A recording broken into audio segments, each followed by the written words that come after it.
Welcome back to Superbly Said Advanced English Vocabulary and Phrases. Glad to be here. Yeah, and have you ever noticed how the language we use at work often sounds like we're, prepping for battle or like surviving a natural disaster? Oh, totally. We use these incredibly vivid physical metaphors for like a simple scheduling error. Right. And today's source material actually comes straight from a SpeakDuo lesson. So to the listener, if you haven't checked them out yet, you really should head over to SpeakDuo.com. Yeah, it's a great resource. It really is. You can meet new people from around the world, practice your English on video calls, and just become way more confident in your speaking ability. Exactly. And our mission today is tailored specifically for advanced English learners. I mean, we're skipping the basics and jumping straight in to unpack native-level idioms. Right, getting into the real nuances. Yeah, we want to explain their subtle nuances and give practical examples. That way, you can sound highly proficient at work or, say, in an IELTS exam. For sure. And looking at this deep dive, what strikes me is how this workplace language kind of follows a narrative arc. Like starting from how information flows informally. Which brings us to our first phrase, to get wind of something. Yeah, that's a classic one. Right. The source gives this example of hearing about a team reorganization or like a schedule change before the official company memo even drops. Yeah. But I've got a question. Is getting wind of something the same as just listening to, idle gossip? Well, no, not really. If you compare it to idle gossip, gossip is just pointless, unfounded rumors, right? Like there's no real basis to it. Just people talking. Exactly.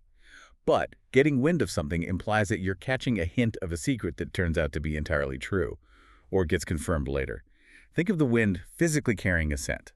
Oh, wow. Okay, so it's like an early warning system that's actually accurate. Precisely. So say you're talking to your boss. You could frame it like, I got wind of the new project assignment, so I started prepping my team early. I like that. It makes you sound super observant, not just nosy. Right. You're leveraging information. But what usually happens when you get wind of a major, unexpected corporate change? Well, usually it brings a lot of disruption, which leads us to our second phrase, to play havoc with something. Oh, yeah. Havoc. The sources mention things like a sudden power outage or, heavy snow disrupting travel or conference schedules. But if my schedule is disrupted, why say it played havoc instead of just saying it put me in a spot? That's a really great distinction to make. So the play havoc refers to the chaotic disruption of a thing or a system, like your schedule or travel plans. Okay, so it's systemic. Exactly. Yeah. Whereas putting someone in a spot is entirely about leaving a person in a difficult, unprepared, or awkward position. Like if someone asked you to present at a meeting without warning. Oh, I hate when that happens. Right. But a blizzard doesn't put a schedule in an emotional position. It plays havoc with it. So for an IELTS Part 2 example about a change plan, you'd say, the heavy snow played havoc with my travel arrangements. That sounds so much more advanced than just saying ruined. It really does. Well, when havoc strikes a project, human nature usually dictates that management will look for someone to blame, right? Oh, inevitably. Which brings us to section 2 and the phrase scapegoat someone. The example here is a failed product launch or an event running late where the team unfairly blames one junior member. Yeah, instead of reviewing their own flawed processes. Exactly. But is scapegoating exactly the same thing as making someone the fall guy? They're related, but there is a distinct grammatical and situational nuance. So scapegoat is often used as an active verb. Like the action of blaming? Right, the unjust action of blaming someone for a collective failure. Whereas the fall guy is the noun. That's the specific person who is forced to take responsibility after, say, an audit or a group mishap. Ah, I see. So you could say, instead of fixing the software, management decided to scapegoat the newest developer. Exactly. You're highlighting the unfair action they took. So if you actually manage to avoid being the scapegoat after a massive disagreement, what's your best strategy? You disappear for a bit. Right. You lay low. The source uses the example of staying hidden and avoiding attention after a public disagreement, or like a highly busy month. But wait, is laying low just, taking a vacation? No, it's a lot more strategic than that. Taking a vacation is just leisurely.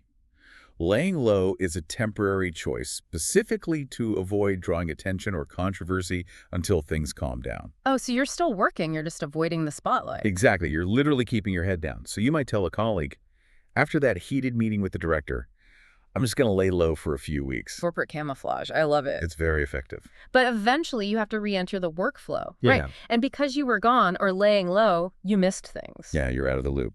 Which brings us to fill someone in.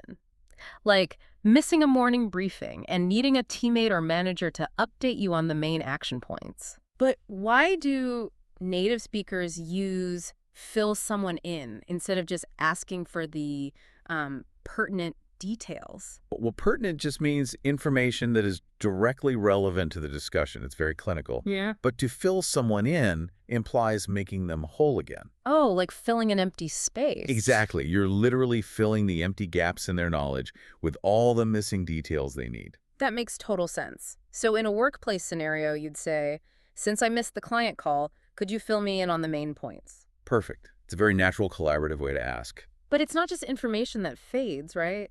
Your skills can fade too. Oh, definitely. Which is where getting rusty comes in. The source uses the example of losing sharpness in painting techniques or speaking Spanish daily after a year-long break. Yeah, that happens to everyone. But does getting rusty mean your skills have become completely tenuous? No, and this is key. A tenuous connection or argument is very weak and barely convincing right from the start. Okay, so it was never strong. Right. But getting rusty implies that the core skill is still solid beneath the surface, like metal under rust.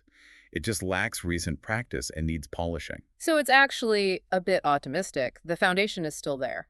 Exactly. So for an IELTS Part 2 example, you could say, I used to speak Spanish fluently, but after a year without practice, I noticed I was getting rusty. I really like that one.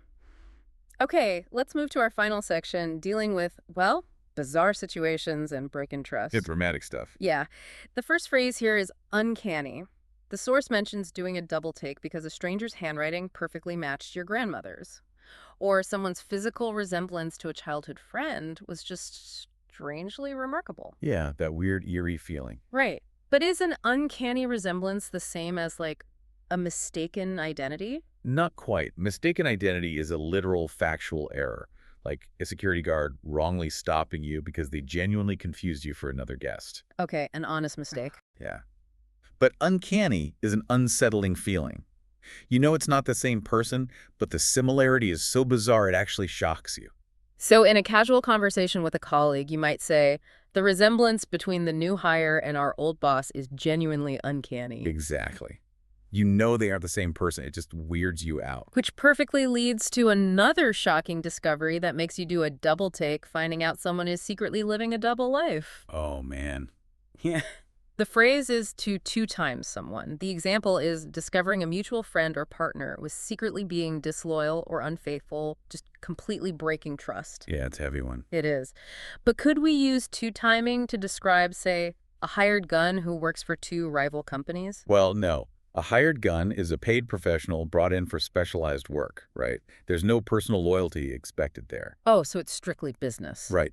Two-timing someone specifically requires a deep betrayal of a pre-existing emotional commitment or, an expectation of loyalty. So if a business partner betrays that deep trust, it could work.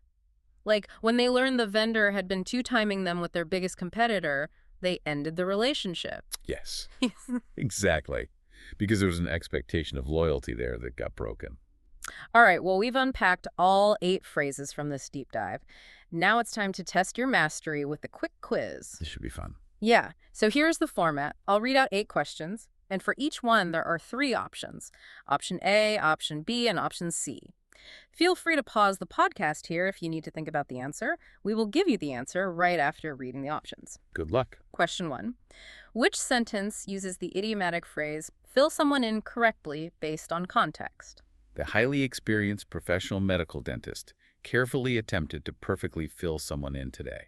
The heavily exhausted, sleepy construction worker unfortunately managed to accidentally fill someone in today. Because she missed the important morning meeting, her supportive colleague filled her in immediately. Feel free to pause the podcast here if you need a moment to think about the phrase, fill someone in. And the answer is Option C. Remember our earlier example about missing a morning briefing. You need someone to update you on the gaps in your knowledge, effectively filling someone in. Right on. Question 2.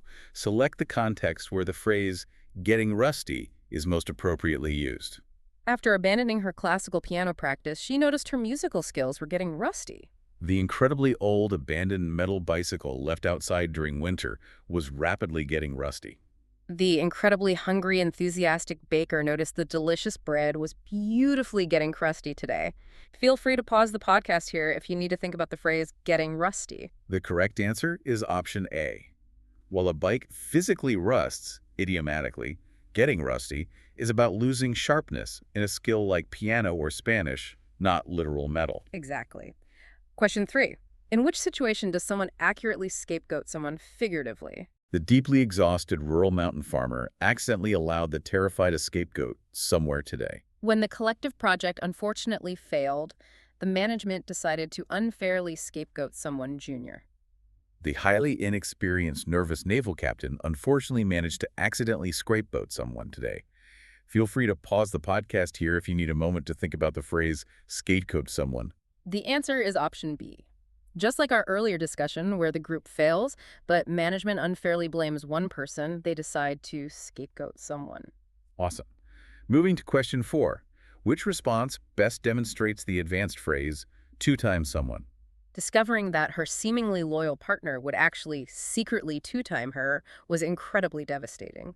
The highly competitive professional marathon runner attempted to quickly two-time someone, running incredibly fast. The deeply exhausted musical band conductor wanted to perfectly two-chime someone during the concert. Feel free to pause the podcast here if you need to think about the phrase two-time someone. The correct answer is option A. Remember, the nuance here is regarding broken trust and secret disloyalty in a relationship. That is what it means to two-time someone. Halfway there. Question 5. How would a professional accurately use the phrase play havoc with something? The deeply relaxed, tired tourist decided to beautifully play hammock with something completely soft. The highly energetic, excited kindergarten children attempted to violently play havoc with something plastic. The incredibly massive, unexpected computer network outage continued to completely play havoc with scheduling. Feel free to pause the podcast here if you need a moment to think about the phrase play havoc with something. The answer is option C. We talked about how a power outage or heavy snow completely disrupts a complex system or schedule. That's how events play havoc with something. Perfect. Question 6. Which scenario perfectly illustrates the ability to get wind of something figuratively? The highly inexperienced amateur meteorologist managed to accidentally get wind of something incredibly cold. We fortunately managed to get wind of something concerning the sudden unannounced corporate restructuring. The terribly exhausted office cleaner desperately wanted to clearly get window of something clean. Feel free to pause the podcast here if you need to think about the phrase get wind of something. The answer is option B.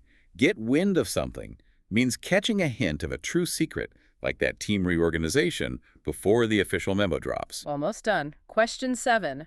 Which sentence accurately utilizes the advanced phrase, lay low? Following the intensely difficult public controversy, the embarrassed politician smartly decided to lay low. The incredibly skilled professional bricklayer attempted to carefully lay low foundation materials this morning. The highly graceful competitive archer tried to beautifully lay bow across the grassy field.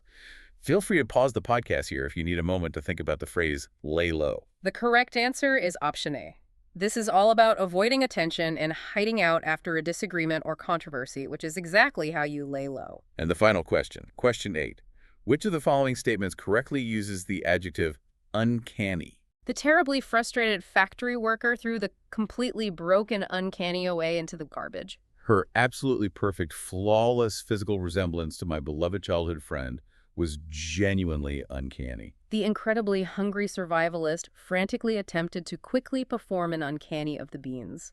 Feel free to pause the podcast here if you need to think about the word uncanny. And the answer for this one is option B.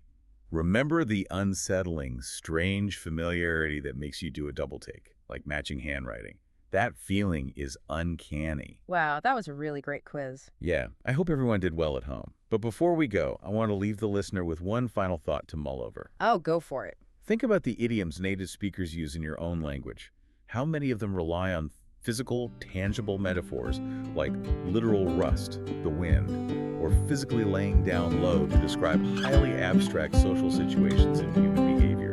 It really makes you think about how our brains process language. That is such a fascinating point to end on. Well, thank you so much for joining us for this deep dive and putting in the hard work today. Keep practicing those advanced skills. Exactly. Until next time, take care.